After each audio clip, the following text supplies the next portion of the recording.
Credit card கடன் பிடியில் தமிழக குடும்பங்கள்.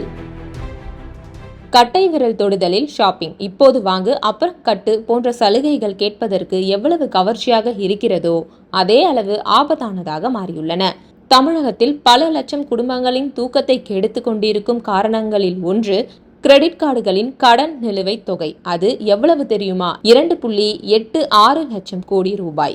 இது வெறும் எண் அல்ல, ஆயிரக்கணக்கான மக்களின் நிம்மதியற்ற இரவுகளின் விலை. கையில் பணம் இல்லை என்றாலும் கார்டு இருக்கிறதே என யோசிக்காமல் ஸ்வைப் செய்த பலரும் இன்று வட்டிக்கு மேல் வட்டி கட்டி அதிலிருந்து மீள முடியாமல் திணறுகிறார்கள். ஏறக்குறைய இரட்டிப்பு ஆகியிருக்கும் தமிழகத்தின் கிரெடிட் கார்டு கடன் நிலுவையின் பின்னணி என்ன?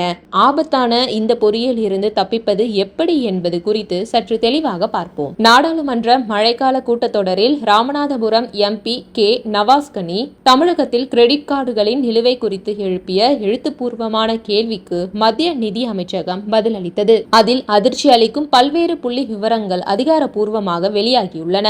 தமிழகத்தில் பொதுத்துறை மற்றும் தனியார் வங்கிகள் வழங்கிய கிரெடிட் கார்டுகளின் நிலுவைத் தொகை கடந்த 5 ஆண்டுகளில் 2 மடங்காகியுள்ளது. அதாவது 2022 மார்ச்சில் 1.47 லட்சம் கோடி ரூபாயாக இருந்த இந்த தொகை 2026 ஆண்டு மார்ச்சில் 2.86 லட்சம் கோடி ரூபாயாக அதிகரித்துள்ளது. இந்த நிலுவைத் தொகையில் தனியார் வங்கிகளின் பங்கே மிக அதிகம். தனியார் வங்கிகளின் கடன் நிலுவை 2022 ஆண்டில் 1.46 லட்சம் கோடி ரூபாயில் இருந்து 2026 மார்ச்சில் 2.81 லட்சம் கோடி ரூபாயாக அதிகரித்துள்ளது. அதே சமயம் பொதுத்துறை வங்கிகளுக்கான நிலுவைத் தொகை 1123 கோடி ரூபாயில் இருந்து 5667 கோடி ரூபாயாக உயர்ந்துள்ளது. தனியார் வங்கிகளில் அதிகபட்சமாக HDFC வங்கிக்கு தான் அதிக நிலுவைத் தொகை உள்ளது. அந்த வங்கிக்கு மார்ச் 2022 71,928 கோடி ரூபாயாக இருந்த நிலுவை மார்ச் 2026 1.12 லட்சம் கோடி ரூபாயாக உயர்ந்துள்ளது. இதேபோல் ICICI bank, Axis bank, RBL bank, Kotak Mahindra bank, IndusInd bank, IDFC bank, yes bank முதலானவற்றில் நிலுவைகள் மிகுந்துள்ளன. மாநில வாரியாக தரவுகளை பராமரிக்காவிட்டாலும் ரிசர்வ் வங்கி வாடிக்கையாளர்களை பாதுகாக்க சில வழிகாட்டுதல்களை வழங்கியுள்ளது. அதன்படி கார்டுகள் வழங்குதல் மற்றும் கடன் வரம்புகளை உயர்த்துவதில் வாடிக்கையாளர்களின் ஒப்புதலும் வெளிப்படைத்தன்மையும் அவசியம். சேவை விதிகள், வட்டி விகிதம் மற்றும் மறைமுக கட்டணங்களை வெளிப்படையாக தெரிவிக்க வேண்டும். நிதிசார் விழிப்புணர்வு மற்றும் கடன் ஒழுக்கம் குறித்து விழிப்புணர்வு ஏற்படுத்த வேண்டும். ரிசர்வ் வங்கி தரவுகளின்படி இந்தியாவில் மொத்தம் 1.20 கோடி கிரெடிட் கார்டுகள் புழக்கத்தில் உள்ளன. இவற்றின் மூலம் மாதந்தோறும் 2 லட்சம் கோடி ரூபாய் செலவு செய்யப்படுகிறது.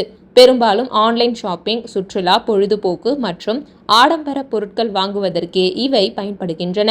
வீடுகளின் சில்லறை கடன் செப்டம்பர் 2025 நாட்டின் மொத்த GDPயில் 45.5% உயர்ந்துள்ளது. சுருக்கமாக சொன்னால், இந்தியர்களின் வருமானம் மற்றும் சேமிப்பு வளர்ச்சியை விட கடன் பெறும் வேகம் அதிகமாக உள்ளது. கடன்கள் இரட்டிப்பாக காரணங்களை எடுத்துக்கொண்டால், ஆன்லைன் வணிக தளங்கள் வழங்கும் BNPL மற்றும் வட்டி இல்லாத EMI சலுகைகள் மக்களை தேவைக்கு அதிகமாக செலவழிக்க தூண்டுகின்றன. சமூக ஊடகங்களின் தாக்கம் மற்றும் உயர்ந்து வரும் விலைவாசி உயர்வை சமாளிக்க முடியாத சூழல் காரணமாக மாத சம்பளக்காரர்களும் இளைஞர்களும் அத்தியாவசிய செலவுகளுக்கும் கிரெடிட் கார்டுகளை சார்ந்திருக்கும் நிலை ஏற்பட்டுள்ளது. குறைந்தபட்ச வருமானம் கொண்ட நபர்களுக்கு வங்கிகள் மிக எளிதாக கடன் வரம்பை உயர்த்துகின்றன. இது வாடிக்கையாளர்களின் செலவு செய்யும் பழக்கத்தை மேலும் அதிகரிக்க செய்கிறது. இந்த கடனில் இருந்து தப்பிப்பது குறித்து நிபுணர்கள் கூறும்போது, கிரெடிட் கார்டில் கடன் வாங்கி திருப்பி செலுத்தும் போது குறைந்தபட்ச தொகையை, அதாவது மினிமம் டியூ மட்டும் செலுத்தினால் எஞ்சிய தொகைக்கு ஆண்டுக்கு 36% முதல் 45% வரை வட்டியும் GSTயும் வசூலிக்கப்படும். எனவே எப்போதும் முழு நிலுவைத் தொகையையும் செலுத்த வேண்டும். மொத்த கடன் வரம்பில் அதிகபட்சம் 30%க்கும் மேல் பயன்படுத்தக்கூடாது. அதற்கு மேல் பயன்படுத்தினால் அது சிபில் ஸ்கோரை பாதிக்கும்.